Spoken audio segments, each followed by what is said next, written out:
Now everybody, even if you have a really good job as a doctor, a nurse, or you're working for Google or Apple or the government or the military, everybody should start their own business. And it doesn't have to go out and start a multi-million-dollar business. But the way the tax code is set up these days is that if you have a business, you have the ability to purchase and write off certain items. In essence, you can buy the same items through a business that you can buy as an individual, and you're saving X percent. Okay? Number one, if you are in a state that charges sales tax, if you're buying through the business, you don't have to pay sales tax in many cases. So you're saving that percentage. Now, depending on what your tax rate is, I know people who like having a mortgage because they're like, oh, it's a tax write-off. I have never ever wanted to have debt or an expense because I have a tax write-off, unless it was something that I needed to do anyways. So, because if your tax rate, let's say your tax rate is 20%. All right, if your tax rate is 20%, you have to spend $1 in cash to get 20 cents back. To me,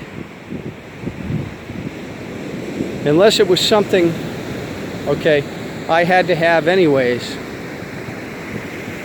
it doesn't make any sense for me to spend $1 to save 20 cents. None at all. In fact, if I could pay off the house in cash, which I did,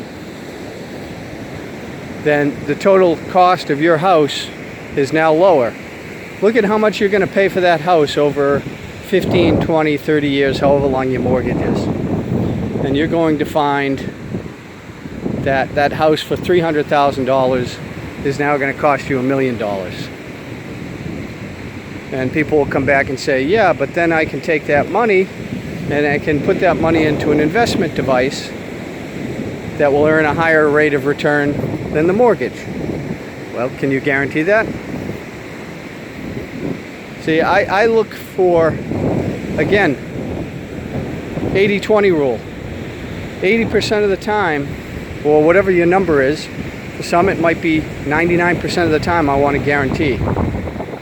Some people it might be 10% of the time. Whatever that comfort level is for you.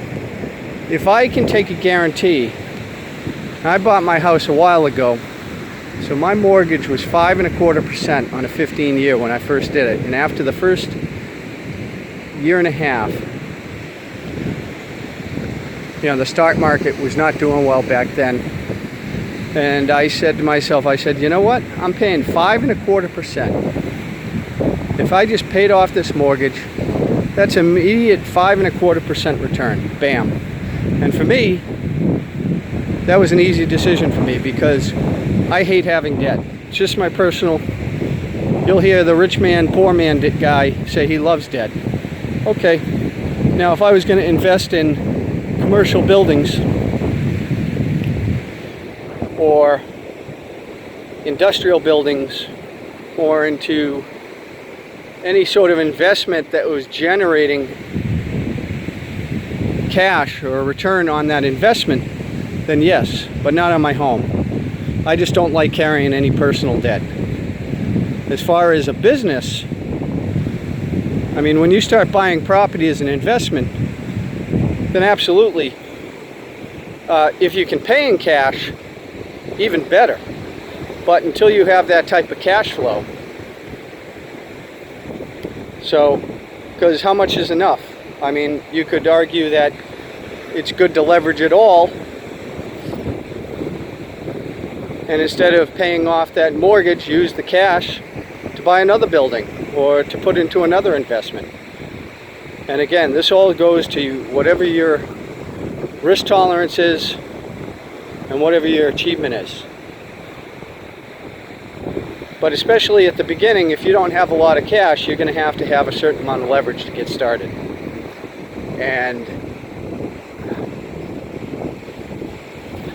And that has some risk, because interest is overhead. I mean, it's basically, you have to take a certain percentage of the money you're making, and you have to pay that back before you do anything else. So me personally, if I could have a cost of zero, okay, or an overhead of zero, even if that's not a realistic number, zero, that's my goal. My goal is to have a carrying cost of zero. And then whether I make $1,000, $1 million, whatever the number is, that basically is going right into my pocket.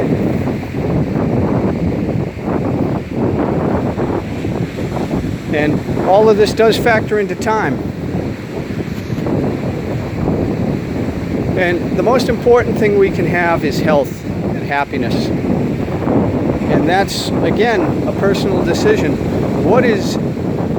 You need to be able to answer this. If you can't answer this question, then you really need to stop before you do anything and say, what is going to bring health and happiness into my life? Because without health and happiness, you know, how can you enjoy each and every day? And for many, many, many years, all I did was work. That was the only thing that I did. I tried to get joy and happiness from work. And I was so busy and tired. I would work until I basically fell down and asleep, and then got up and did it all over again. So I see the people down in Mexico and in China who do this because they have to, and I can empathize. Now, thankfully, I was never in their shoes as far as the difficulty of life. I mean, life in the United States over the last 50 years has been much easier than many parts of the rest of the world. We get benefits just from living in that country that other people around the world don't get. But that could be another discussion for a different day. Well, it's beautiful here. Peace.